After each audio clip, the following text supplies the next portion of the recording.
Por la señal de la Santa Cruz de nuestros enemigos, líbranos, Señor Dios nuestro. En el nombre del Padre, y del Hijo, y del Espíritu Santo. Amén.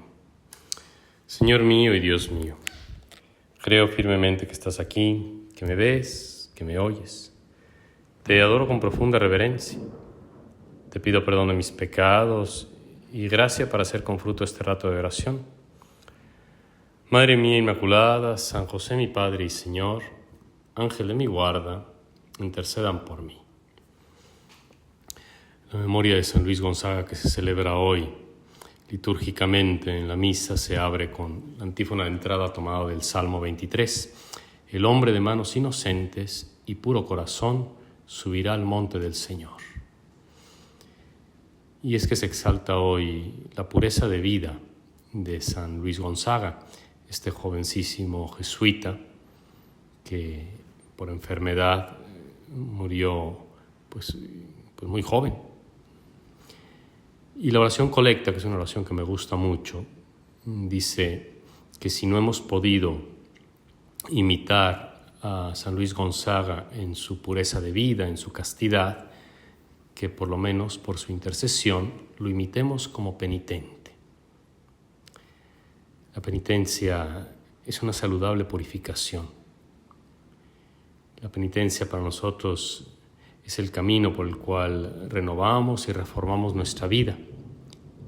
Y a fin de cuentas hacemos casi de nuestra vida cristiana una constante penitencia, un empeño asiduo, frecuente, para purificar nuestra alma. Porque apenas la miramos y la vemos como lo que es, un alma con defectos, con arrugas, con manchas.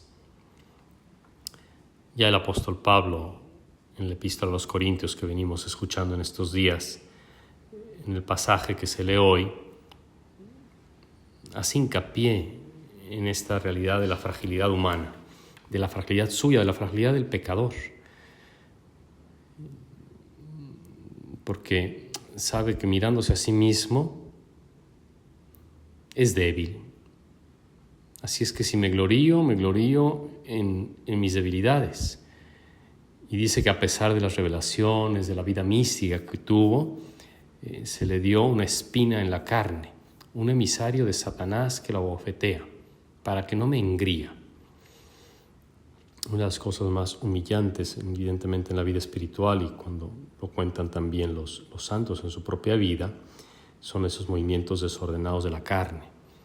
Esa concupiscencia no controlada, esa especie de posilga de la que hablaba San Bernardo, ese burbujeo de pasiones bajas y zafias, decía San José María Escrivá, o San Alfonso María de Ligorio, diciendo que durante su vida no había tenido tantas tentaciones tan horribles de la carne como cuando ahora que tengo 80 años, para humillación nuestra.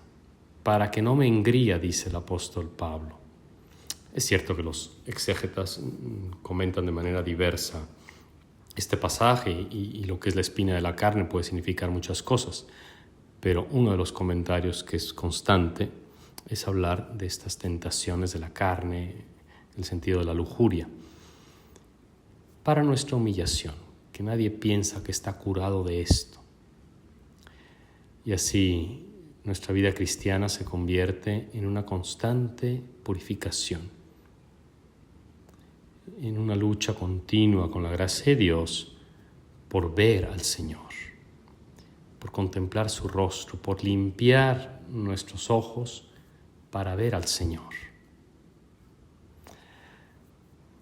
Todavía tengo grabada una imagen cuando niño que pasó el cometa Halley por México. Y fuimos con la familia a un observatorio, un telescopio gigante para verlo pasar. Y no recuerdo ni siquiera dónde era, pero sí que me acuerdo del tremendo vidrio que era la lente del telescopio. Ahí podía uno caber acostado, ¿no?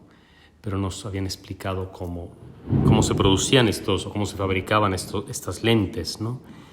Y el aspecto más como delicado era el pulirlo y desde luego haber conseguido un cristal, un vidrio totalmente libre de imperfecciones, ni de burbujas, ni de cristalitos, nada, porque todo aquello hubiese distorsionado o distorsionaría la visión de lo que se quiere ver, las estrellas. Y así también nosotros, como nos exhortaba también el Evangelio ayer, de limpiar el ojo. Para ver a Dios hay que tener la lente limpia. Y para eso se pule, y se pule, y se pule. ¿Qué es sino, por ejemplo, la confesión frecuente? ¿Qué no son sino las obras de misericordia y de caridad, como lo que dice el apóstol Pedro, que la limosna limpia, lava la multitud de pecados? Es un constante pulir y limpiar. Queremos servir a Dios, nos dice el Evangelio de hoy, tomado todavía del Sermón de la Montaña, porque no podemos servir a dos señores, porque despreciaremos a uno y amaremos al otro. Nos dedicaremos al uno y no le haremos caso al otro. Y luego, después de hablar de que no tenemos que estar preocupados por lo que vamos a comer o lo que vamos a beber, dice esta frase sintética: busquen primero, ante todo, el reino de Dios y su justicia. Y todo lo demás, el resto, se les dará por añadidura. ¿Qué sea esta justicia de la que habla nuestro Señor? Seguramente es todo lo que ha venido diciendo en el Sermón de la Montaña. El perdón de los enemigos, el poner la otra mejilla, el no mirar de manera torcida, evitando el adulterio, el orar el Padre Nuestro con verdadero corazón, toda esa justicia. Pero también se refiere sin duda a hacer la voluntad de Dios. Cuando Jesús se acercó a su pariente Juan el Bautista al río Jordán para ser bautizado, y Juan hizo el gesto de negarse, de decir: pero ¿cómo? Yo no te puedo bautizar a ti, tú eres más que yo. Jesús le respondió: hay que hacerlo así porque se tiene que cumplir toda justicia. ¿A qué justicia se refería nuestro Señor? Sin duda a la voluntad de su Padre, a la voluntad de Dios preanunciada en los profetas. Buscar el reino de Dios y su justicia es buscar el reinado de Dios y la voluntad de Dios. Ya sabemos que la traducción de reino de Dios queda mejor ilustrada muchas veces cuando se habla del reinado de Dios, o sea, de la acción positiva, activa de Dios cuando ejerce su reinado. Que está reinando, es como en gerundio, está reinando Dios. Que nos dejemos reinar por el Señor y busquemos su voluntad, su justicia, lo que Él quiere.